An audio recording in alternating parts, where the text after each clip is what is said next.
नमस्कार, आप देख रहे हैं आज तक। आपके साथ मैं हूं सईद अंसारी। पूर्वोत्तर में त्रिपुरा से एक चिंगारी भड़की और इस चिंगारी ने देखते ही देखते करीब 3,500 किलोमीटर दूर महाराष्ट्र को झुलसा डाला। जी हां, महाराष्ट्र की स्थिति कुछ ऐसी ही है। पिछले 3 दिन से महाराष्ट्र के 4 से 5 जिले हिंसा और आगजनी की चपेट में हैं। अमरावती में स्थिति सबसे ज्यादा खराब है। यहां कल से पूरे शहर में कर्फ्यू लगा दिया गया, इंटरनेट बंद कर दिया गया। न महाराष्ट्र के लोगों ने, न महाराष्ट्र की सरकार ने ये सोचा होगा कि कहीं दूर उठी एक चिंगारी 3,000 किलोमीटर का सफर करके उनके राज्य में आग लगा देगी। लेकिन हुआ ठीक यही। त्रिपुरा के नाम पर महाराष्ट्र को खुलेआम आग में झोंक दिया गया। नांदेड़, वाशिम, नासिक, अमरावती, एक एक करके महाराष्ट्र के कई जिले उस घटना के नाम पर सुलगने लगे, जिसका सच क्या है शायद ठीक से किसी को पता भी नहीं होगा। पिछले 3 दिनों में दुकानें बंद हुई, बाजार बंद हुए, प्रदर्शन हुए, पथराव हुआ, आगजनी हुई, लाठीचार्ज हुआ और आज नौबत कर्फ्यू तक आ गई। अमरावती में इस वक्त सन्नाटा पसरा हुआ है। सड़कें सुनसान हैं, दुकानों के शटर्स डाउन हैं, इंटरनेट सेवाएं बंद कर दी गई हैं और इलाके में कर्फ्यू लगा दिया गया है। किसी को भी अगर मेडिकल इमरजेंसी नहीं है तो उसके अलावा घर से बाहर निकलने की इजाजत नहीं है। 5 से ज्यादा लोग एक साथ किसी भी स्थान पर नहीं देखे जा सकते। प्रशासन अब मुस्तैद है। शनिवार शाम से अमरावती में कर्फ्यू लगा दिया गया है। कर्फ्यू अगले आदेश तक प्रभावी रहेगा। मेडिकल इमरजेंसी के अलावा लोगों को बाहर निकलने की इजाजत नहीं है। शनिवार को चित्रा चौक, कॉटन मार्केट और कोतवाली इलाके में पथराव हुआ था। हिंसा के मामले में कोतवाली पुलिस ने 11 एफआईआर दर्ज की हैं। इस वक्त भी आप देख सकते हैं कि किस तरीके से जो सेंसिटिव इलाके हैं वहां पर बैरिकेडिंग करी है। पुलिस यहां पर चौकन्नी है, मुस्तैद है। पूरे इलाके को मानो छावनी में बदल दिया गया है। पुलिस प्रशासन कहता है कि स्थिति अब नियंत्रण में है, लेकिन तनाव तो बना ही हुआ है। सरकार ने आम जनता से अपील करी है कि वो शांति व्यवस्था बनाए रखे। दूसरी तरफ पुलिस का कहना है जो भी उपद्रवी तत्व हैं उनके खिलाफ कड़ी कार्रवाई करी जाएगी। सुलगती दुकानों, मकानों और गाड़ियों की राख आज जब ठंडी पड़ी तो अमरावती की सांसद खूनी सड़कों पर हालात का जायजा लेने निकली। मुझे ऐसा लगता है ये पहली बार अमरावती में हम लोगों ने, मेरे 10 साल के पीरियड में मैंने पहली बार देखा, क्योंकि अमरावती में इतना भाईचारा है कि एक दूसरे के साथ इतने अच्छे से, इतने प्रेम से रहते हैं। कहीं ना कहीं पॉलिटिकल कई लोगों ने इसे लीड ली और अपने तरीके से इस चीज को इस्तेमाल किया गया और ये सब चीजें इतनी बिखर गई। पर मुझे लगता है मैं सभी पॉलिटिकल लीडर को कल भी कहा, परसों भी कहा, इसे शांति के मार्ग से हमने निपटाना चाहिए। ये हमारे लोग हैं। अभी संजय राउत जी हैं जो हमारे कलीग हैं, he comes to parliament, he is a colleague. वो कहाँ बैठे हैं, वहां से हमारे अमरावती के लोगों के बारे में बोल रहे हैं और अननेसेसरी की टीका टिप्पणी कर रहे हैं। हमारे अमरावती में क्या करना चाहिए, किस तरीके से होना चाहिए, यहाँ के लोग और यहाँ की जनता खूब अच्छी तरीके से जानती है। अमरावती की ये तस्वीरें सबूत हैं इस बात की कि किस तरह लोगों की भीड़ बिना बात के उन्मादी हो जाती है। जिस बात का सिर पैर पता नहीं, उसके लिए अमरावती में 2 संप्रदायों के लोगों ने सड़क पर खूनी जंग छेड़ दी और देखते ही देखते आग की लपटें उठने लगी। घटना को कवर करने पहुंचा एक स्थानीय पत्रकार भी इस नफरत के हिंसा में झुलस गया। डॉक्टर के पास नहीं गए क्या? नहीं, डॉक्टर के पास ले जाओ, अपने गाड़ी में ले जाओ। कोई ये पैरी तक के घर तक के अंदर घुसने की कोशिश। हमारे जिले को पिछले कई साल से हम लोग एक इंडस्ट्रियल जिला करके हम लोग इसकी प्रतिमा यहाँ पे बढ़ा रहे हैं और ऐसे माहौल में यदि ऐसा कुछ होता है, जो कल हुआ वो भी निंदनीय है और जो आज हुआ वो भी निंदनीय है। लेकिन जो हो गया वो हो गया, इसके बाद में ऐसा नहीं होना चाहिए। दरअसल शुक्रवार को त्रिपुरा के नाम पर मुस्लिम संगठनों ने बंद बुलाया था। बंद के दौरान जमकर तोड़फोड़ और मारपीट की गई। इसके विरोध में शनिवार को बीजेपी ने बंद बुलाया और जुलूस निकाला। बीजेपी के जुलूस के दौरान भी उपद्रव और हिंसा हुई, लेकिन शनिवार को पुलिस मुस्तैद थी। पुलिस ने बीजेपी के जुलूस पर लाठीचार्ज कर दिया।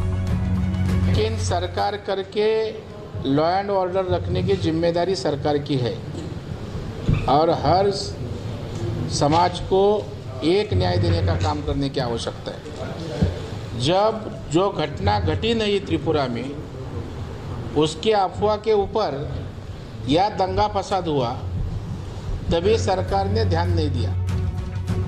सांप्रदायिक आग में सुलगते महाराष्ट्र के एक नहीं कई गुनहगार हैं। सवाल यह है कि क्या सभी की पहचान हो पाएगी? पहचान हो भी गई तो क्या इन्हें कानून की चौखट तक लाया जाएगा? अमरावती से पंकज उपाध्याय और धनंजय साबले के साथ आज तक ब्यूरो।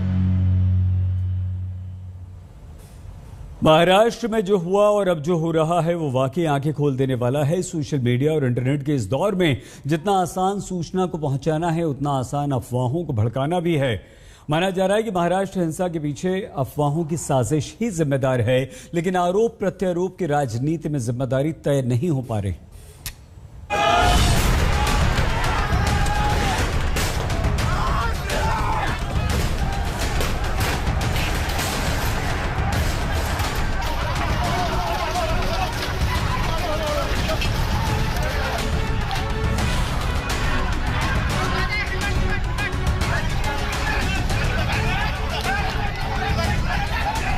महाराष्ट्र के इस कदर सुलगाने के पीछे सोची समझी साजिश तो है, लेकिन इसके असल सूत्रधारों के चेहरों पर अभी भी पर्दा पड़ा है। जिस पर भी शक की सुई घूमती है, वही दूसरों की ओर उंगली घुमा देता है।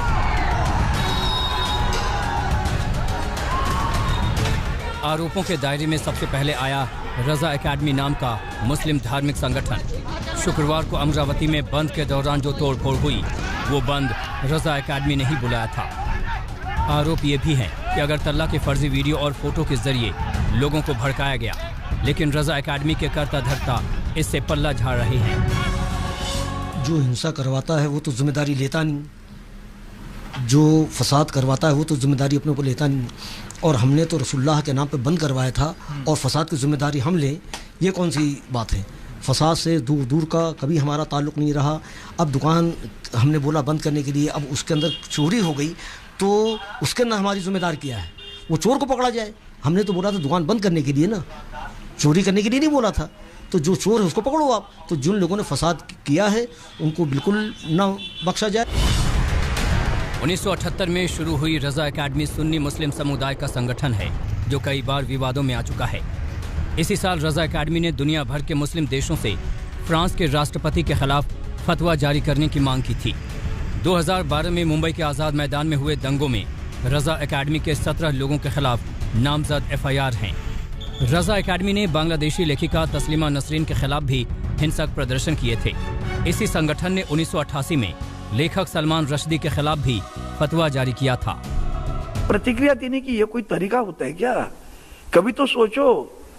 हमें भी खबरें मिलती रहती है कि पाकिस्तान में हिंदुओं के मंदिर तोड़े गए, बांग्लादेश में हिंदुओं के मंदिर तोड़े गए, हिंदुओं पर अत्याचार हुआ, तो हिंदुस्तान का हिंदू रास्ते पर नहीं आया ना।